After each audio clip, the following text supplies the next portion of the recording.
Three hens and a peacock. Things were quiet on the Tuckers' farm. The cows chewed their cud. The hens clucked and pecked and laid their eggs. The old hound stretched out on the porch, watching and listening. Once in a while, someone would stop to buy some tomatoes or corn or perhaps a quart of milk. Nothing unusual happened there until that peacock showed up. The cows and the hens and the old hound kept right on doing what they had always done, but the peacock had never lived on a farm. He had no idea what to do.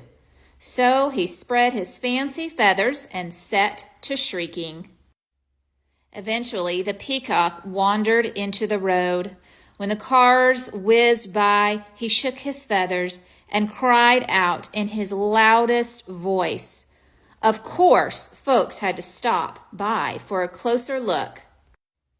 Day after day, more folks stopped to admire the peacock, and they all bought tomatoes and corn, eggs and milk. Business on the Tuckers' farm was booming. Everyone seemed happy to have visitors stopping by. But trouble was brewing in the hen house. The hens were squawking and clucking and flapping their wings. "We do all the work around here. I'd like to see that peacock lay one single egg." "Exactly. He just struts around screaming. I suppose fancy feathers are more important than laying eggs." "That lazy peacock gets all the attention and we do all the work." The peacock had heard every word. For days he moped about, moaning and groaning. "I wish I could be more useful around here." "Huh," clucked the one hen. The others ruffled their feathers. The old hound stretched and slowly raised his head. "Why not let the peacock stay here to be useful while you hens take the glamorous job down by the road?" The three hens began clucking to one another. "What a wonderful plan!" "Yes, it's simply a fabulous idea. Oh, ladies, we simply must fancy up our feathers tonight, and nothing but our brightest beads, bangles, and bows. We'll stop traffic for sure. Why, you girls know I can strut with the best of them." The peacock perked up. "Let's do it," he declared. "Tomorrow I will stay here and sit on a nest and cluck." "And we'll get all gussied up," said the hens. "We will be so glamorous." At sunrise the next morning, the hens strutted down to the road. The peacock marched right to the hen house and poked his head inside.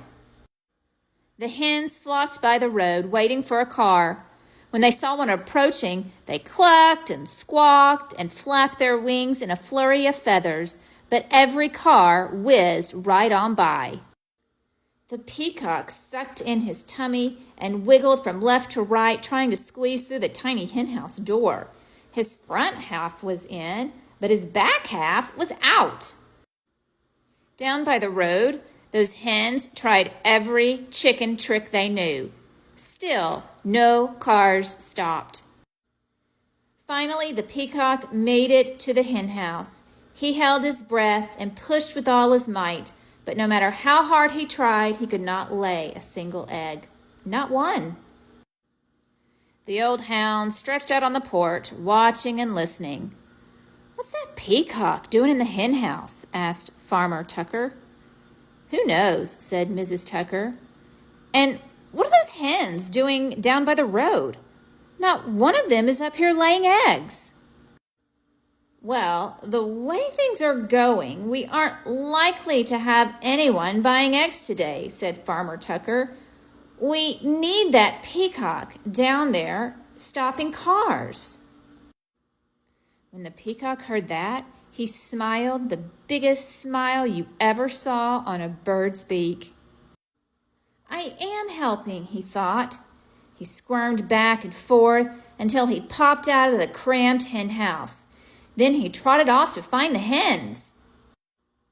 The exhausted hens were all clucked out. Every feather was out of place. What a day! We couldn't get one car to stop. It's true. Why, most of them didn't even slow down. The peacock met the hens as they strutted up the road. I can tell you, I'm no good at laying eggs, he said. I'm just not meant for it. One hen nodded. I put on my stellar strut, and even I couldn't stop for a single car, she said. I have to tell it to you, Fancy Feathers, your job is harder than it looks. The other hens agreed.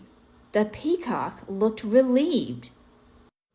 So the hens marched back to the hen house.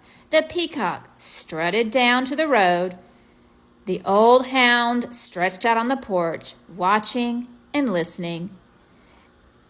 And things were quiet again on the Tuckers' farm.